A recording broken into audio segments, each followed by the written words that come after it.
5 tipe mahasiswa paling gak disukai dalam tongkrongan. Tongkrongan itu tempat healing, bukan tempat emosi. Tapi selalu aja ada 1-2 orang yang bikin suasana berubah dari nongki jadi nyesek. Kalau kamu ngerasa semua temen nongkrong kamu asik-asik aja, mungkin kamu belum ketemu 5 tipe manusia ini. Dan kalau kamu merasa gak pernah nemu orang kayak gini, coba bercermin. Bisa jadi kamulah orangnya. Let's go.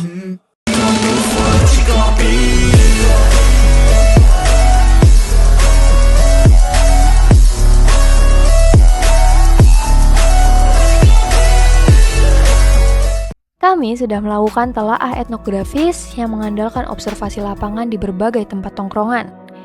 Mulai dari kafe eksklusif yang kamu harus bawa laptop biar dapet diskon, sampai obrolan di burjo yang gak pernah jual kacang hijau selama karir bisnisnya.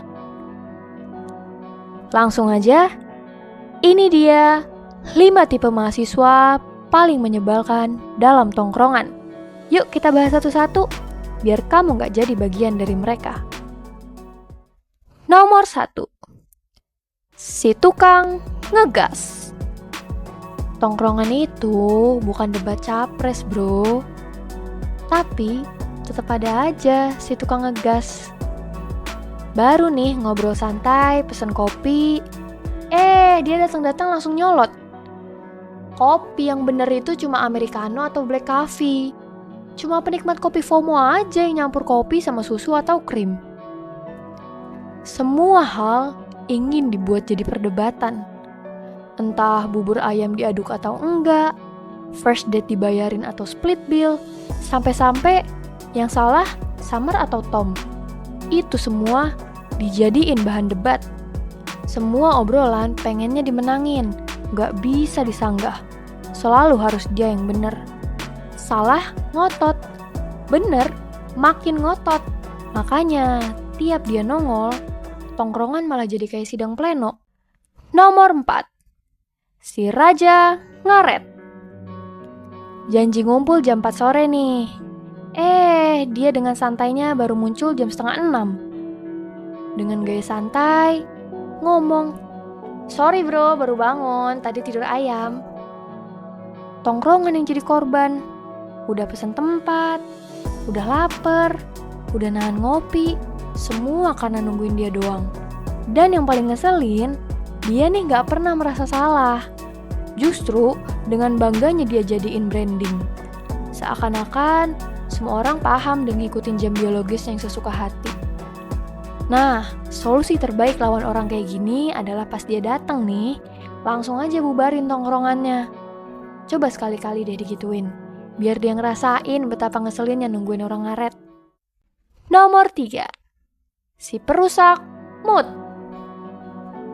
Nongkrong harusnya buat ketawa, bukan buat ketiban aura gelap tiap menit. Curhat boleh, tapi kalau tiap nongkrong isinya, "Aku tuh capek banget deh sebenarnya." Atau, "Dosen-dosen nih ngerti gak sih sebenarnya cara ngasih tugas?" Atau, "Ketua organisasi apaan kayak gitu?" Semua hal dia salahin, seolah-olah semua hal itu mojokin dirinya. Semua orang jadi sasaran trauma dumping dia deh. Apalagi kalau udah digabung sama vibes victim mentality, yang selalu dia pakai buat nyalahin dunia, tapi gak pernah mau refleksi diri.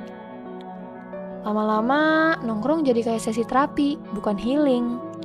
Kayak ketemu orang-orang yang secara mentality bermasalah, dan kita nih yang gak punya sertifikat psikiater, kadangkala jadi ikutan sakit lama-lama. Nomor 2, si tukang nebeng. Nebeng itu wajar, tapi kalau tiap hari, bahkan bukan cuma nebeng kendaraan, tapi juga nebeng rokok, nebeng makan, nebeng ngeprint tugas, sampai tugas kelompok pun nebeng nama.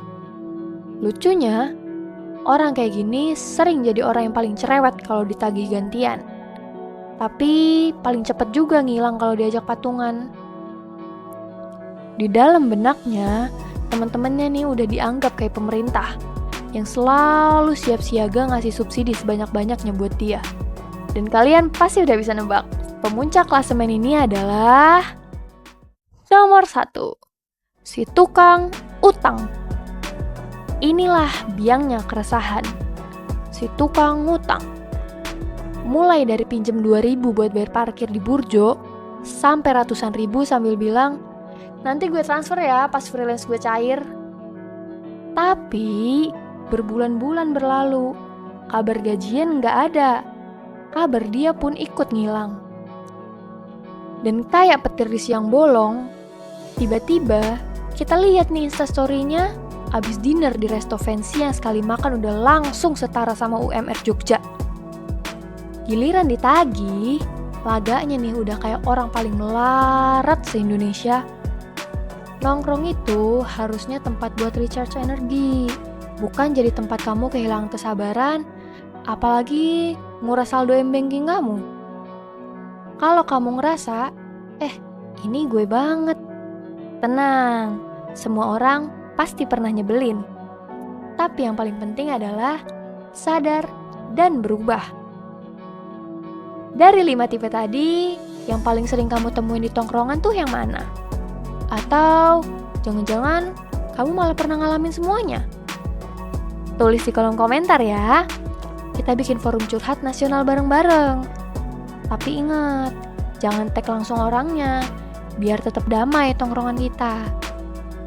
Jangan lupa like, subscribe, dan share video-video semester panjang lainnya.